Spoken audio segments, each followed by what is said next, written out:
और आज तो वैसे भी एकादशी है। कितने महात्मा निर्जल होंगे, कितने महात्मा सजल होंगे, कितने महात्मा फलाहार पर होंगे और कितने महात्मा एकादशी वाली मर्यादा में होंगे। एकादशी वाली मर्यादा जानते हैं? नहीं। 11 बार तक फलाहार कर लो तो एकादशी भंग नहीं मानी जाती। एकादशी है ना 11 बार, इससे ज़्यादा यदि फलाहार किया तो हो सकता है फिर कुछ विचार करना पड़े कि एकादशी है कि नहीं। पर भैया ये विनोद में बात हमने कही है, सांची बात तो ये है कि एकादशी, भागवत जी में लिखा है एकादश्याम निराहार, निराहार रहना चाहिए। निराहार का अर्थ है निरंबु, जल भी न ले। सर्वोत्तम पक्ष है प्रत्येक एकादशी निर्जल होनी चाहिए। हमारे ब्रज में अभी भी सैकड़ों संत ऐसे हैं, चित्रकूट में बहुत से संत ऐसे हैं, अयोध्या जी में बहुत से संत ऐसे हैं जो प्रत्येक एकादशी निर्जल करते हैं। हमारे वृंदावन में पूज्य श्री सुदामा दास जी महाराज जीवन पर्यंत प्रत्येक एकादशी उन्होंने निर्जल की, सारे जीवन भर एकादशी निर्जल की उन्होंने। ऐसे बहुत से संत हैं। एक गुजरात के छोटे गांव में हम गए। खेती किसानी मेहनत मजदूरी करने वाले लोग, फैक्ट्रियों में काम करने वाले लोग, और एक संत के सत्संग के प्रभाव से उस गांव में कम से कम 100 स्त्री पुरुष ऐसे थे जो प्रत्येक एकादशी निर्जल करते थे। 8-8 घंटे मेहनत का काम करने के बाद हम तो दंग रह गए कि आश्चर्य है इन लोगों की निष्ठा। और निर्जल के साथ पूरी रात जागरण, और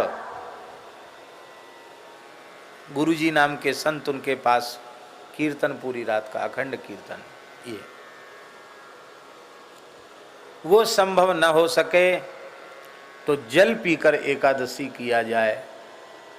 जल पीकर भी संभव न हो सके तो केवल दूध लेकर के, भारतीय देसी वेद लक्षणा गाय का दूध 1 बार 2 बार भी ले सकते, कोई बात नहीं, दूध लेकर के व्रत किया जाए।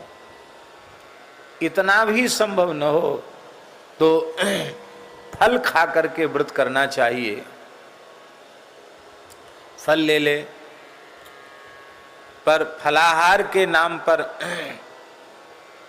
कुटू की पूड़ी, राजगिरा का हलवा, बादाम का हलवा, काजू की बर्फी, पिस्ता की कतरी, मखाने की खीर, साबूदाने की और सामा की खीर, मलाई के मालपुआ, ये सब चीज़ जो है, छेना के रसगुल्ला, ये सब एकादशी के नाम पर पाना बहुत अच्छा नहीं है, क्योंकि फिर व्रत की कोई मर्यादा नहीं रह जाती है। अरे महीने में 2 व्रत होते हैं, उन 2 व्रतों को भी हम ठीक से नहीं कर सकते, फिर हमारा जीवन किस काम का। महाराज भूखे नहीं रह सकते, भूखे मरी जाएंगे। अरे इतना सौभाग्य किसका है कि एकादशी को मर जाए।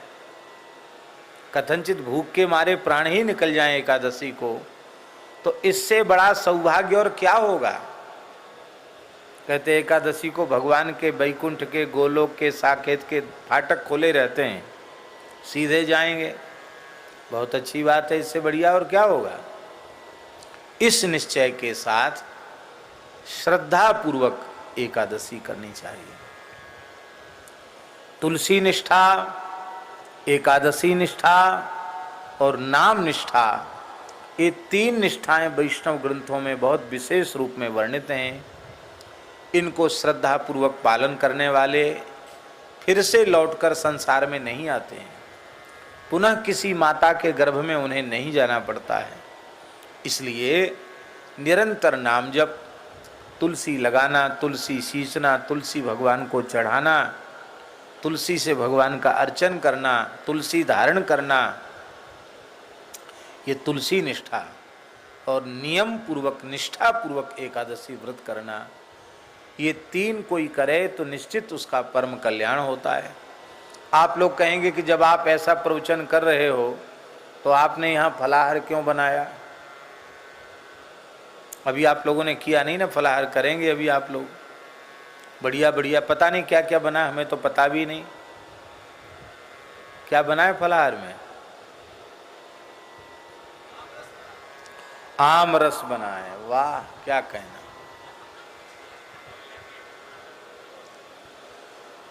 कम से कम किसी महापुरुष ने बताया तो सही कि कुछ बना है। तो आम रस तक तो ठीक है, कोई बात नहीं है, लेकिन और भी कुछ बना होगा है।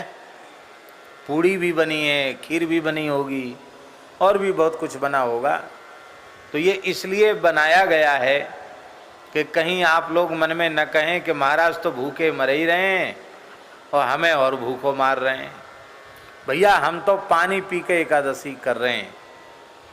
हमने सवेरे से इतना सा पंचगव्य लिया है, पंचामृत लिया है, और बाकी हम केवल जल ही, प्रयास यही करते हैं कि एकादशी को जल ही लेवें, क्योंकि ये कथा की सेवा है तो इसमें बोलने में प्यास प्रायः लगती है। नहीं, मन तो ऐसा करता है कि ठाकुर जी ऐसी सामर्थ्य दें कि दास की प्रत्येक एकादशी निरंबू ही हो, बिना जल के ही हो। लेकिन अपने में निष्ठा की कमी यही माना जाएगा, और तो क्या। अपने में परिपक्वता नहीं है, विचारों में दृढ़ता नहीं है, इसलिए हजार बहाने हम बनाते हैं। तो आज एकादशी है, एकादशी का समादर हम लोग करें, थोड़ा और स्पष्ट कर दें। ये जो कठोर ठीक से व्रत करने की बात हम उन लोगों के लिए कह रहे हैं जो सामर्थ्यवान है, कर सकते हैं। अब किसी को शुगर है, अब वो गोली नहीं खाए, ब्लड प्रेशर है और जाने कौन कौन सी तकलीफ है, गोली नहीं खाए, बिना खाए गोली नहीं खाई जाएगी, और बिना गोली खाए वो बेचारे उल्टे पलटे होने लग जाएंगे। एक सज्जन वृंदावन में भगवत शरणागति लेने आए, तो उपदेश होते होते वो लेट गए, उलट गए। उपदेश चल रहा था लाल बाबा वाले कमरे में, तो उलट गए। तो हमने सोचा कि विशेष भाव इनको जग गया है भगवान की बात सुन करके, इसलिए प्रेम का उदय होने से उलट गए हैं। तो उनके निकट वालों ने कहा कि महाराज इनकी शुगर डाउन हो गई है, सवेरे से आज आप किसी ने कह दिया कुछ खाया पिया नहीं जाता है, गोली भी नहीं खाई, कुछ नहीं खाया पिया इन्होंने, शुगर डाउन हो गई, ये चले गए। अब क्या बोले, जल्दी इनको। तो वो उनके साथ ही रखा था ग्लूकोज, तुरंत ग्लूकोज घोल करके पिलाया। तो थोड़ी देर में ऐसे ऐसे करते हैं। तब से हम पूछ लेते हैं, भैया शुगर वगर तो नहीं है? शुगर है तो भैया हम तो उसे भावावेश समझ रहे थे और वो दूसरा ही आवेश था, वो रोग का आवेश था। तो इसलिए जो शुगर वाले हैं वो अपने शरीर के सामर्थ्य के अनुसार करें, लेकिन जिनके शरीर में बल है, सामर्थ्य है, कुछ कर सकते हैं, ऐसे लोगों को एकादशी तो कम से कम ठीक से करो, और कोई करो चाहे मत करो।